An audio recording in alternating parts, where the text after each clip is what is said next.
Friends, I welcome you to my channel. Before listening to this story, I will ask you to like and subscribe. It is not difficult for you, but it is pleasant for me. And we're starting. Alan Palmer. I was far away from here and dreaming over a cup of coffee in the hotel lobby. I had just closed my laptop and was thinking about my wife of 12 years, the mother of my 3 children, about her images in her lover's ordinary room early on Wednesday evening. I had a contract that obviously wasn't worth the paper it was written on. She signed it after vowing to give up all the others. Evidence to the contrary testified to this lie.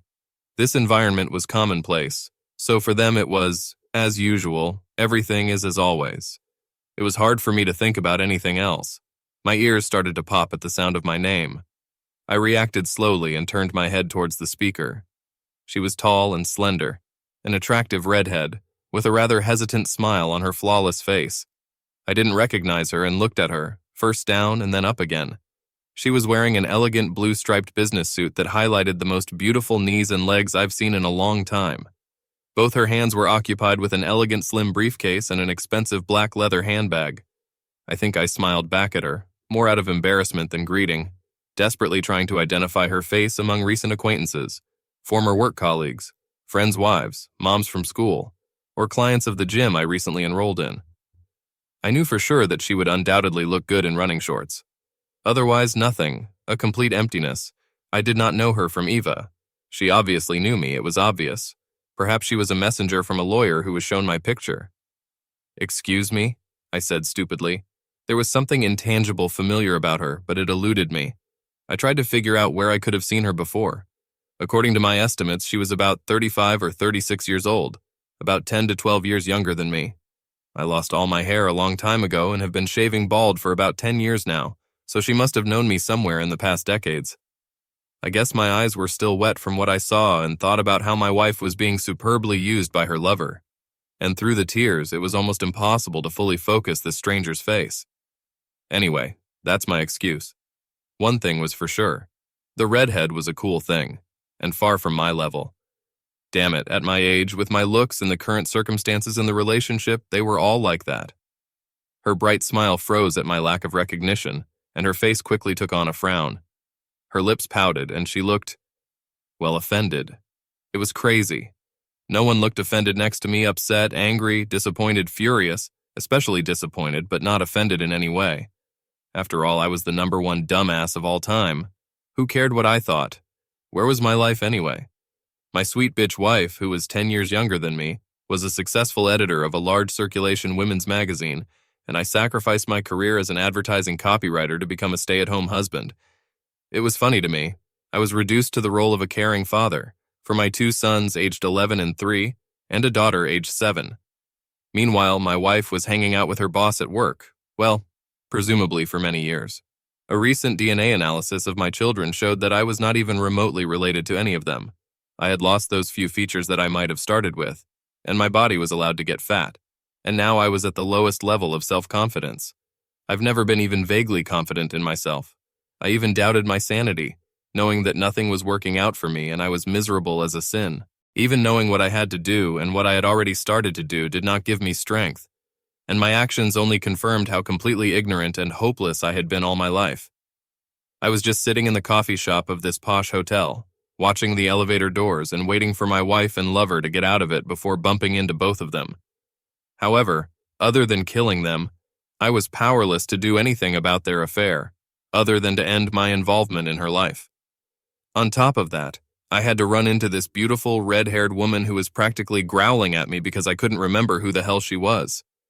So I frowned back. Who is she to criticize my undeveloped cognitive abilities? Didn't she know that I had a lot of work lately and she was up to the top of my skinny neck?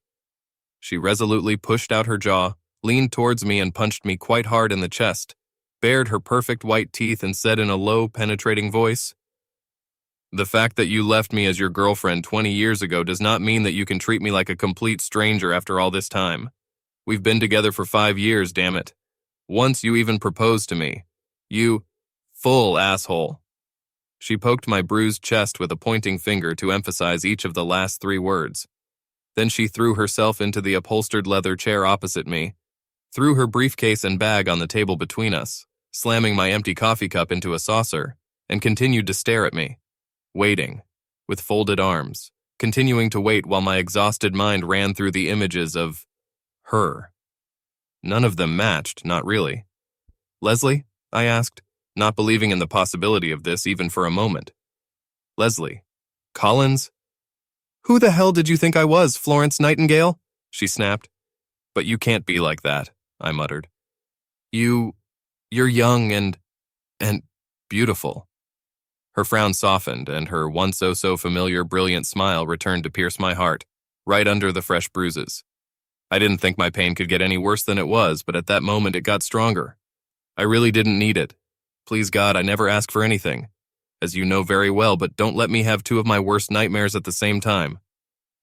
"Leslie, my God, I can't believe it," I stammered, exerting as much effort as my weak knees could stand, getting up from the deep leather chair and lifting her from mine to hug her tightly. I didn't dare kiss her, as I had already noticed the engagement ring with a huge stone or the ring for eternity on her left hand. It was impossible not to notice them. "Wow, muscles," she said approvingly, her hands running over my shoulders and upper arms as we parted. "Do you play sports, Alan?" I'm impressed. I must have turned bright red, my face was very hot. "I've been going to the new complex in the school gym for a month now, 5 mornings a week," I explained. "I got a week of free classes as an introductory offer. I enjoyed concentrating my anger on the gym equipment and the boxing bag so much that about 3 weeks ago, I signed a contract for 6 months. Although I still don't have any press to talk about." I grinned stupidly. "Oh my God," I thought. "When I'm nervous, I say all sorts of nonsense. Stay here longer and you'll get used to how pathetic I am." We both sat down at the table, holding hands. Damn, I thought, involuntarily running my thumb over her diamond ring. It was just huge. Compared to him, the yellow diamond crumb ring that I bought for her and lost a fortune when I sold it back to the jeweler seemed pathetic. I took my thumb away and deliberately stroked the knuckles of her index and middle fingers. "Anyway," I added, beaming as much as my exhausted ego could allow, maintaining my first smile today since I took Nat's son to the play school and greeted the friendly household. "What happened to you? You've probably lost more than 22 kilograms since the last time I saw you. You look amazing, and no wonder I didn't recognize you at all. You're not blonde anymore." She laughed. "I only looked blonde thanks to bleach when we were together. By nature, I have light brown hair, but now I prefer this dark red image. I changed it and joined the gym, funnily enough, almost immediately after you fucking dumped me, you asshole." "I never left you," I protested. "You left me the moment I asked you to marry me." I remembered it all too clearly. I had nightmares about it for years afterwards. 5 years and 2 damn months together, and she turned me down and confessed that she wanted to make love to other men. With men, not with another man or just someone else, but with men in the plural. God, I'm so pathetic. I always fall in love with the wrong damn woman at the wrong damn time. No, let it be every damn woman I've ever loved, every damn time. We let go of each other's hands and looked at each other again. I think we both clenched our fists. I know I squeezed it. I couldn't see her hands as I rigidly maintained eye contact, as I imagined what I would do if faced with a hissing and spitting cobra. "I've never left you," she insisted, and then continued in a more deliberate tone. "I just said that we should see other people before the wedding, and then we didn't see each other anymore." Still. Her steely gray-blue eyes glowed as she spat out the last words in my direction. The new hair color suited her. She was very short-tempered, and I was clearly not in her good books and probably never have been. To be honest, I didn't have a single positive entry in anyone's book right now. Only my children loved me, but they weren't even my children, as I recently discovered. Wait a minute, I thought. She's trying to get out of the fact that she left me to justify her cruel actions many years ago. Does she still think I'm a fucking wimp? Well, she chose the wrong day for this. "No, it's not," I said firmly, trying my best to keep my composure and my voice even as I explained the situation we found ourselves in half a lifetime ago. "When you rejected my marriage proposal, you said you weren't sure I was the one. Yes, I made little rabbit ears with the index and middle fingers of both hands when I said that. I couldn't help myself, okay?" I continued. "And you said you wanted to try other partners to see if you could find the one. It clearly wasn't me because you said when I was still on my bent knee and everyone in that posh restaurant was looking at us that you'd..." Recognize him when you find him. Rabbit ears again? I'm so pathologically predictable. Anyway, I was fine now. We lived in the same apartment for 5 years and almost 2 months, for God's sake, so I obviously wasn't the one, was I? I loved you so much that I dedicated my life to you, and then you basically admitted that you never really loved me. I've wasted these 5 years and more. Well, I hope you found the one in the end. I was even surprised that I posted all this without a break. I think Leslie was stunned. It took a long time for her to look at me with round eyes, her lips trying to form a circle, preventing her jaw from hitting the table before she answered quite softly, almost too softly for me to hear. Yes, I think so in the end. And you? Not really. I guess I've calmed down. I was still fuming. But you're wrong, you're so wrong, Alan. I really loved you. It's just that then I got confused. The next day at work I was thinking about you all the time, and when I came home desperate to see you so we could make up, you had already moved out. You left your empty drawers open and disappeared. I was devastated. I was going to ask you to propose to me again, but you disappeared. And I never saw or heard from you again. Who does that after 5 years and 2 months of living together? Where the hell have you gone? It didn't seem to me that you were confused. I snapped, still full of anger. You said no very clearly, and then you went on about wanting to date other men, that we should see other people. You explained by reminding me that you were a virgin when we met, and therefore thought that before you get married, you need to check on other men. I didn't use these ones. I intervened in full. You mentioned that you need to get more experience, probably to see if I'm up to the damn task in bed or something. In fact, you said that you've been thinking about it for a while and haven't found the right moment to bring this matter to my attention. Until that damn night at the restaurant when I was on my knees offering you a ring, spending most of my monthly salary on it. Well, when I was asked to make a decision about my future at a time when I had been seriously thinking about our relationship for a couple of months, it certainly concentrated my mind. She looked towards her hands, her rings, breaking eye contact with me for a moment. She looked up again. On the 5th anniversary of our life together, I thought you were going to ask a question then. I couldn't. I interrupted. Let me finish, Leslie said. I let you speak out. I nodded obediently. I was expecting your offer and I was going to say yes. But you still haven't proposed. We went to the zoo for the whole day with a picnic. We hugged on the grass on a blanket and held hands all day.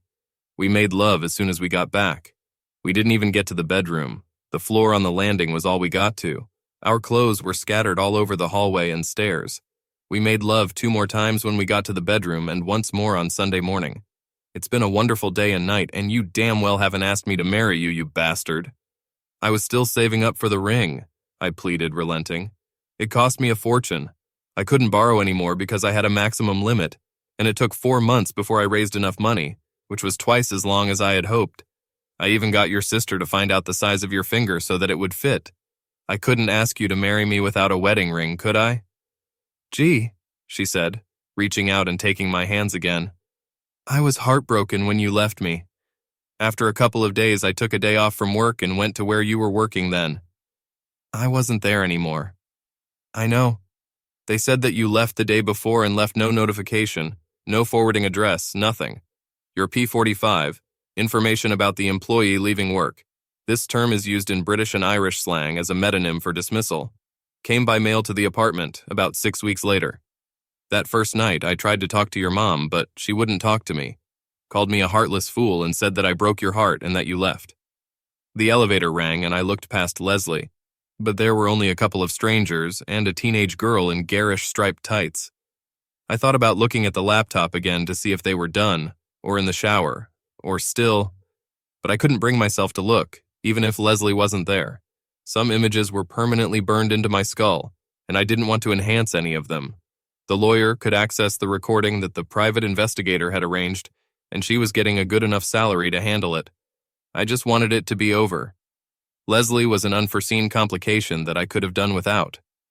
The waitress, who seemed to be hovering over the tense exchange between us, noticed my gaze and took a hesitant step towards me. She was quite pretty, I noticed. Perhaps it was a sign that I had already forgotten Natalie. There is little chance that this will happen in a hurry. I nodded to her and picked up my empty cup. The waitress came over to our corner.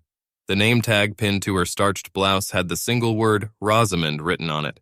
A beautiful name for a beautiful girl, I thought. It somehow corresponded to a stylish hotel, which cannot be said about my wife and her lover upstairs. "Would you like some coffee, Leslie?" I asked. "It's very tasty here." "Yes, please, actually, that's why I came here." She turned to the waitress and smiled. "A big skinny latte, please." "I'll have a big black filter, thanks," I ordered, trying to smile. Rosamond smiled back at me and left with my empty cup. I made a mental note to leave her a good tip. "Scotland," I said. "Scotland." A month in Edinburgh, then 18 months in Glasgow, then in London for a couple of years, and returned here about 15 years ago. This is the answer to your question. Where did you go? I followed you to Edinburgh after your P45 appeared. First of all, I went back to your company located here and talked to your friend, another copywriter in your office, Peter or Paul or whatever. Paul Metcalf, that liar. He was never my friend. That's right, I wasn't. Leslie snorted. He made me go out with him twice before he gave me any information.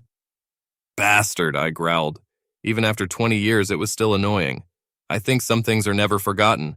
Did he manage to get into Leslie's pants? Did they get married? Did he buy her a stone and have her anytime he wanted?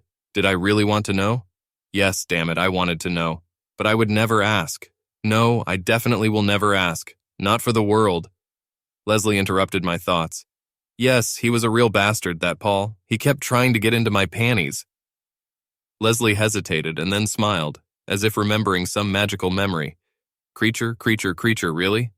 Did this cute asshole really get my girl? Okay, she was my ex-girlfriend, who I cared about so much that it still hurt me. My thoughts were screaming in my head, and I was doing everything I could to keep the poker face. Leslie didn't seem to notice anything, she just kept talking. I had to kick him in the balls at the wine bar that used to be on Church Lane. Now it's a specialty butcher shop. They make great sausages there. That punch made that jerk cry real tears. Then he told me that you went to their Edinburgh office to work off your vacation. Yes, a bloody blow. Asshole got kicked in the balls, good old Leslie. I've never been so proud of her. Okay, even if she never physically kicked me in the balls, back in the restaurant, when I put my knee on the floor and pulled my leg to the side, it always seemed to me that she did it. I still have bruises from that metaphorical blow to the gonads. At least Paul's pain went away in a matter of minutes, and I'm still walking funny, 20 years later. At that time, I even hated Leslie. Would you believe it? Here she is, the love of my life, and it seems that for a few short moments I really stopped loving her and let my feelings flow in a completely opposite direction. Leslie was still talking over the top of my stumbling thoughts. Do all women have Duracell in their mouths, or only those I know? By the time I got to Edinburgh, you were gone. They repeated the story that you only worked there for a month and then left. I talked to Justine for a long time. I think she liked you, so she probably opened up to me to find out more about your story. She said that in that month, no one could get through to you, even though they tried everything to make you stay, but you left. She saved some of your best slogans and advertisements. She showed them to me, pasted into an album. A nice girl, Justine, a talented artist. I remembered. Justine thought you were special, definitely very special. She was disappointed that you were completely immune to her obvious charms. Well, charm, if you don't mind girls with big breasts who speak with a funny accent. Then your trail disappeared. I tried to contact your professional agency, but they couldn't give me any information. I even tried to contact your mom again, but she still refused to talk to me. What happened to you, Alan? I was loitering, working hard, still trying to get my materials published. He worked as a freelancer for several advertising agencies in Glasgow, then in London. I spent some time checking texts for magazines and book publishers, and then I returned home, got married, had a bunch of children, and here I am. Wow, she said. It was a quick overview of your life. I had nothing to say. I was still looking at the elevator doors, waiting for my wife and her companion. So Leslie spoke again to fill the silence. So I already told you that I went on a date in about 6 weeks. But it was just to try to track you down, not to try other men, you know. And I know that you fought off the black-haired, green-eyed beauty that was Justine, she said coyly. How long did it take before you went on a date again? Heck, what was she trying to do to me? Is she trying to crush me every time she sees me? I sighed noisily, my shoulders sagged. I suddenly realized that I was trying to take a pose, shoulders back, chest forward, stomach in. What for? I wasn't interested in getting Leslie involved, twice bitten and all that. She definitely wasn't interested in me. So why do we men adopt such poses? I haven't seen this woman in 20 years. She used to be the girl of my dreams, but then she practically squeezed all the vitality out of me. Not satisfied with this, she now seemed to seek to bury me in order to erase my very existence, to etch out my essence. What have I done to her besides worshipping the ground she walked on? 39 months, I said quietly. What? Leslie leaned forward conspiratorially. I replied, 3 years, 3 months, and about 10 days. This silenced her. Finally, damn it, 15 or 40 new balls, and please, I stopped the rot in my serve game. I looked at her face. She looked amazing. She was never 45 years old. She must have bathed her skin in virgin ice crystals delivered daily from Mont Blanc. She was 11 out of 10, off the scale, just beautiful. However, I could feel some gears moving somewhere in her head. Goodbye or before sex, both on the same night, I said. Well, actually, after midnight, the second of the two. Wow, I was going to brag about how long I've been waiting, but now I guess I won't. It's just childish, isn't it? Just like I told you mine, you should at least tell me about yours. It didn't look like she was going to answer. The Ice Queen? I was right about the Mont Blanc ice, only she was sitting on a block of ice and not splashing it on her face. Okay then, I asked, switching tack. When did you start dating your husband? Gotcha. Oh, do we really have to do this? She whined. We are too old, and there was too much water under the bridge for all this. Can't we just kiss on the cheeks, pretend we're old friends again, and break up in a good way, probably never seeing each other again? Dodge, dodge, dodge. You evaded the answer in that restaurant to my eternal embarrassment 20 years ago. You're evading the answer in this cafe now. When we meet again like two old pensioners, can we meet in the laundry room so that I can at least do the laundry for a week while you walk around the mulberry bush one more time? All right, I'll tell you. Leslie looked up, either for inspiration or divine intervention. Give me strength. She looked right at me. Her eyes seemed softer, even more beautiful than ever. I thought you'd be back the next day, she said quietly. Then maybe after the weekend, almost certainly a week later. But you never showed up. No one has admitted that they know where you are. I realized that our friends are my friends, and you didn't seem to have any of your own that I knew about. It seemed that your whole world was me. I never realized how much I offended you, offended us, killed our relationship. She took my right hand in both of hers and squeezed, just as hard as Natalie did when David was born. One tear formed in each eye and slowly rolled down her cheeks. I raised my left hand and ran my thumb over her right cheek, soft as a child's and smooth as alabaster, wiping away a tear. Then I wiped her left cheek, gently running the back of my hand up. She smiled sweetly and continued. So I gave it a month. That was enough to repay me for my treatment of you, wasn't it? But no show. It was your birthday 4 months later, and I sent you a postcard, a long letter, and flowers to your mom's address. Then I sent Christmas cards to both of you. You didn't send any, just like your mom. She didn't answer the phone and slammed the door in my face when I came for the New Year. On Valentine's Day, I sent another postcard. Then it was our 6th anniversary. We hadn't seen each other for 10 months, and I hadn't heard from you. Finally, a year has passed since you left, and I have no hope left. I've lost a lot of weight. Summer came, and I lost my house too. I couldn't support the payments myself, and I ran out of savings. After I sold the house, I sent your mom a check for your half. God, did you get it? I know it was cashed out. Yes, I got it. Mom kept your postcards and mail for me. I picked them up that summer, driving by. That year, I used that $65,000 along with my savings to put down a mortgage on the house. And when did Mr. 2 Carats show up? I pointed to her beautiful blue and white diamond. About 14.5 months after your departure, in addition to a new wardrobe to match my new body. I spent the rest of my money on accommodation, settling in the same apartment with a couple of friends. Allison, whom you don't know, and my best friend Lucy, whom you probably remember. I remember Lucy, I smiled. She turned wearing blue jeans and knotted t-shirts into an art. What happened to her? You don't want to know? No? It's not worth it. What if I wanted to? What if I suddenly became a free man, for example? I grinned mischievously. Just a guess, Leslie sighed. 4 children, 4 different fathers, none of whom has ever paid a penny of alimony, and... She paused. The only way she can get through the doors is sideways like a crab. She looked at me with her mouth firmly shut and tilted her head to one side as if to say, I told you that you didn't want to know, but you didn't take no for an answer. Are you satisfied now? Well, Leslie didn't know that my own situation was about to turn completely upside down, so I kept all options open. Lucy, who knows, maybe she was as desperate as I was. So, you lived in the same apartment with Lucy and Allison.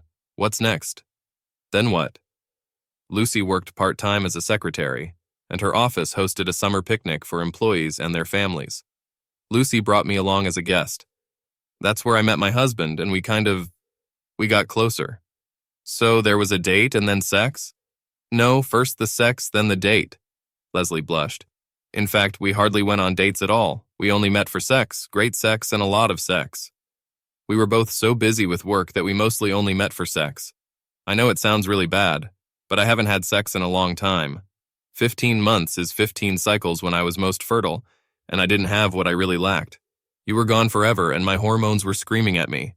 I was horny, and he was stunningly handsome. He's still like that, actually, and he's still dynamite in the bedroom. No, there is too much information. The damn Mont Blanc ice she was sitting on must have melted and flowed down the drain. Her face was so red. Damn.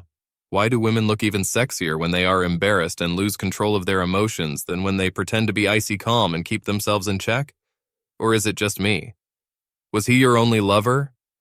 Without thinking about the consequences, I muttered. Why am I torturing myself by asking her about this? No, it's impossible. Every man in this room, everyone who passed by us almost bumped into something because he was looking at Leslie. The Health and Safety Service should force her to carry a fluorescent warning sign. She couldn't limit herself to just 2 lovers, especially after she unceremoniously dumped me, no doubt just to play on the field. She nodded. Another curse. I know that women cannot be trusted, and this one in particular never from bitter, bloody experience, but I believed her.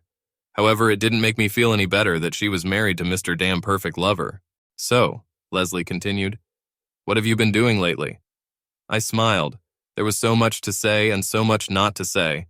She did not say since then, and I decided that I could limit myself to a quick sketch, omitting all the important details. Or, of course, I can dump it all on her. Well, since I'm having coffee, maybe you can tell me the latest developments first. She was looking at me, trying to figure out what I was thinking or hiding. Why am I playing with her? A slow, mysterious smile appeared on her full red lips. She was made up perfectly, not much, but enough to darken and perhaps lengthen her eyelashes from the light brown natural ones I remembered. Her lips were a shiny red, her cheeks smooth and matte, undoubtedly after a subtle cosmetic preparation. Her dark red hair, thick and full, was pulled back from her open forehead and arranged in a neat bun at the back of her head. A few strands, like a gentle whisper, softened her delightful outlines. She looked amazing. I am an investment broker. I advise on life insurance, ISA, income tax, and investment portfolios. I work in this area for the National Lottery. This morning, I met a nice elderly couple who won the jackpot here in the hotel room and left them some suggestions to consider. Leslie paused, a smile on her face, remembering a recent meeting, no doubt. Go on, I encouraged. I live in West Park. Her voice rose as if she were asking if I knew about the exclusive executive-type houses in the area. I knew, but it was far from my place of residence. We have one daughter, Belinda, who is studying catering in college. She wants to become a pastry chef, maybe have her own store. Either that or professionally engage in 3-day events. She smiled, thinking of her daughter. I imagined what Belinda was like. She could have been our daughter in another life. As beautiful as Leslie, I'm sure. Since she had to be at least 18 years old to go to college, Leslie didn't seem to wait long to find the one. It took me 3 years before I started dating someone, by which time Leslie was the mother of a small child. Still keeping a sweet smile on her beautiful face, Leslie asked softly, "And you?" I think I snorted involuntarily. It wasn't a good start. Why should I be offended by her perfect life? A full-fledged, high-paying job, a beautiful house, probably driving a BMW or Lexus of the highest class, with a beautiful, ambitious daughter, a happy, damn husband, and looking amazing herself. Life was really unfair, wasn't it? But no one ever promised me justice. Leslie never promised me anything. I clearly took her for granted, so everything that happened to end our relationship was my fault. She was perfect, and I'm not just saying that. She was like that, and I always thought so. Perhaps too perfect for the little old imperfect me. It wasn't her fault that I was just an intermediary in her life.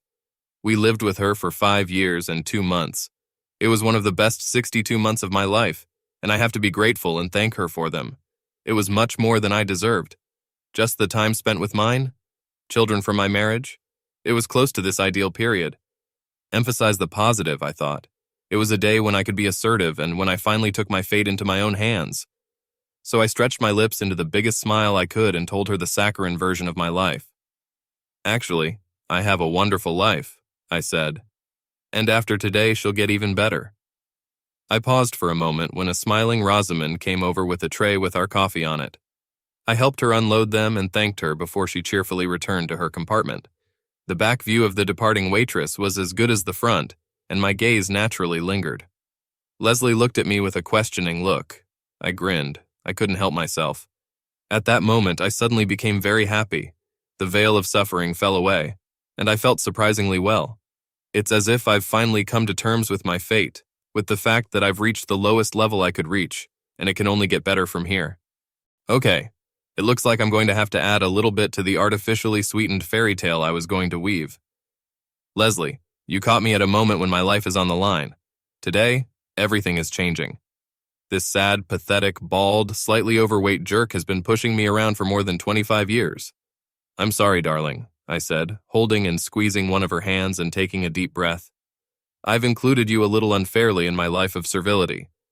Today, my 12-year marriage finally ended, although now I realize that it did not begin in the first place. I was deceived. I was deceived in a marriage that, in fact, never existed. I have no career other than writing a few short romantic stories for a women's magazine for pocket money. I am a stay-at-home husband taking care of my 3 children. I paused, gathering my thoughts. How much to say, what to miss? After all, after today, I'll never see Leslie again, will I? Go on, Leslie prompted. In those years you wrote all the time, but you couldn't get published, except for advertising texts for an advertising agency. You are the most loving and empathetic person I have ever known, and I can see that you have become a great father.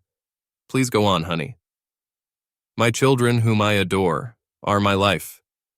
David and Lisa are at school, and little Nathaniel Nat was at the play school this morning, where I dropped him off. But an hour or so ago, my mom picked him up. The older 2 children will go to Grandma's for tea after school, and I will meet them there and tell them that their mom will never come home. Leslie sat stunned. I continued my story about the mountain. All my wife's things are in black garbage bags in the garage, and all the locks in my house were changed this morning. I took another deep breath. About 3 weeks ago, I found out that my children are not my children. The DNA clinic said that the probability that I am the father is worse than 1,000,000 to 1.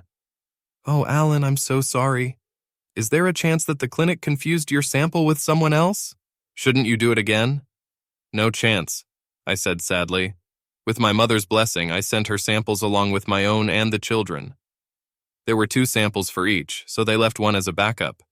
The results confirmed that my mother and I are close relatives, but there is practically no chance that her grandchildren are even remotely related to her. Don't pay attention to the results. They are still my children.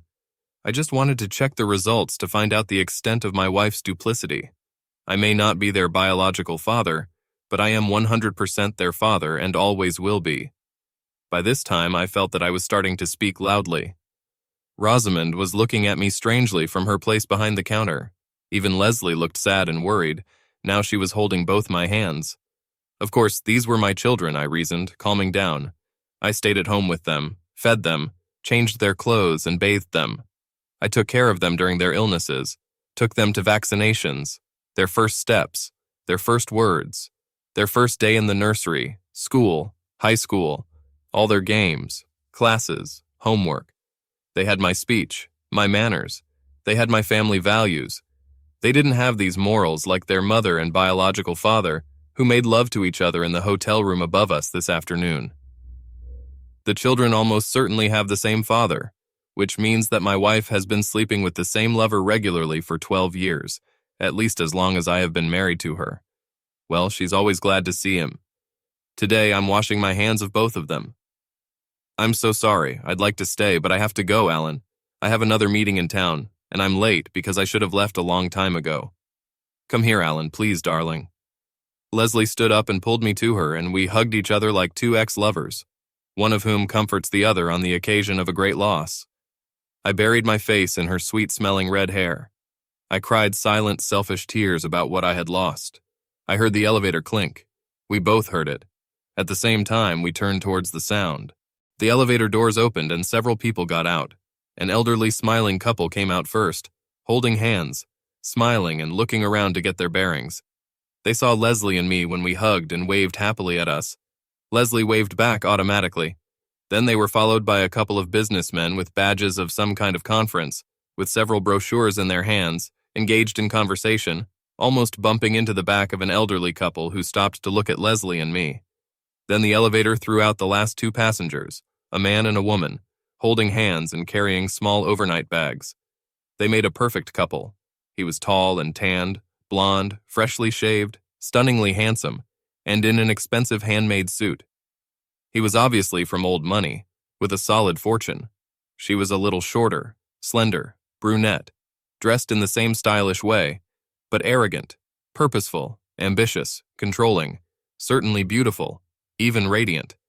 They looked only at each other and, coming out of the elevator, kissed passionately and moved away in different directions, holding outstretched hands for as long as possible, maintaining smiling eye contact. Undoubtedly, everyone was thinking, "See you soon, dear." I let Leslie go, walked around the thick buttoned leather chair, and headed resolutely for the elevator. Looking over my shoulder, I asked, "Take care of my laptop, please, Leslie. I'll be back soon." I nodded and smiled at the cute elderly couple as I walked past them, although my smile might have been a little grim. The businessmen saw my determined approach and nervously parted to let me pass between them. And here they were, a couple oblivious to everything but themselves, their fingertips still touching in farewell. "Natalie," I said sharply as if addressing a naughty child. She looked around, somewhat shocked to see me. "Alan? What?" I looked away from her astonished eyes and focused my attention on him. "Old man, this is not what it seems," her lover began, but I stopped him with a blow of my right fist on the bridge of his nose. These boxing bag sessions in the school gym bore fruit. He fell like a sack of potatoes. Blood gushed from his nose, splattering both Natalie and me. Natalie screamed, shrill, short, and sharp. "Honey!" There was a strangled scream from behind me. I turned around and saw Leslie, her purse over one shoulder, her briefcase in one hand, and my laptop clutched in the other. Her face was grim, disapproving. Maybe she hated violence. She wouldn't hurt a fly, I remembered. Leslie only offended me by rejecting me. A groan from behind alerted me that Natalie's lover was getting up. I turned around, raising my fists in a defensive position that my boxing coach at the gym had recently taught me. He assured me that I would never become a rival, but he taught me how to hit and how to take tangential punches. "Just hit one or two good punches," he said wisely, "and remember them while you recover from the beatings you're about to receive. Alan, you're a writer, not a fighter." Damn, I wasn't even a better lover than I was a fighter. His handsome face no longer looked so handsome. His lips, splattered with blood, distorted into a terrible grimace. He was taller, heavier, and had a longer range than me. But over the last month or so, I took a few punches and was ready to give as much as I got. I thought my beating would be cathartic. He also held his fists comfortably, moving his legs well as he circled around me, our eyes warily looking at each other. Hell, he must have been coached at school, and maybe he's been training regularly ever since. "Roger!" A shout came out of nowhere and took his attention away from me for a moment. He looked to his right, and then a flash of silver hit him in the face. This time he fell backwards. Natalie was on her knees and sobbing beside her prostrate lover. I turned to face Leslie. She was holding my mangled laptop. "I'm sorry, I'm right. Handed," she said by way of apology.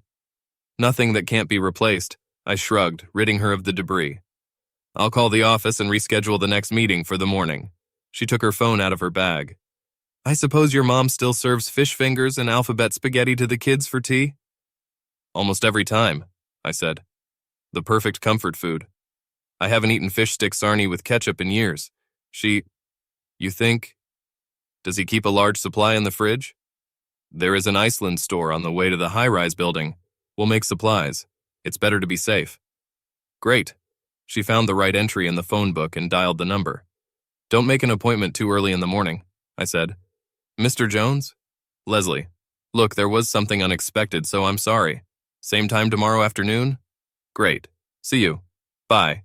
She put down the phone and looked at me again with soft gray blue eyes. I think an introduction is necessary, she said. Meet hubby, otherwise known as Roger, my husband, who will soon become an ex-husband. Roger? Oh, he's still out. Maybe, Alan, can you recommend a good lawyer? I have her card somewhere, I said. I'll look for her for you later. Thank you, she smiled. So he wasn't the one? I ventured, holding out my hand to her. Are you still looking? He wasn't the one. Not for a millisecond. Not in a million years. I've decided, Alan, she said, throwing her slender, elegant hand into mine, and we purposefully moved towards the exit. I took out a 10, changed my mind, and made it 15, and handed it to Rosamond, who was hanging with her mouth open. Am I still looking? Leslie continued. I've never stopped. For 20 years I've been trying to find the one. Again. End.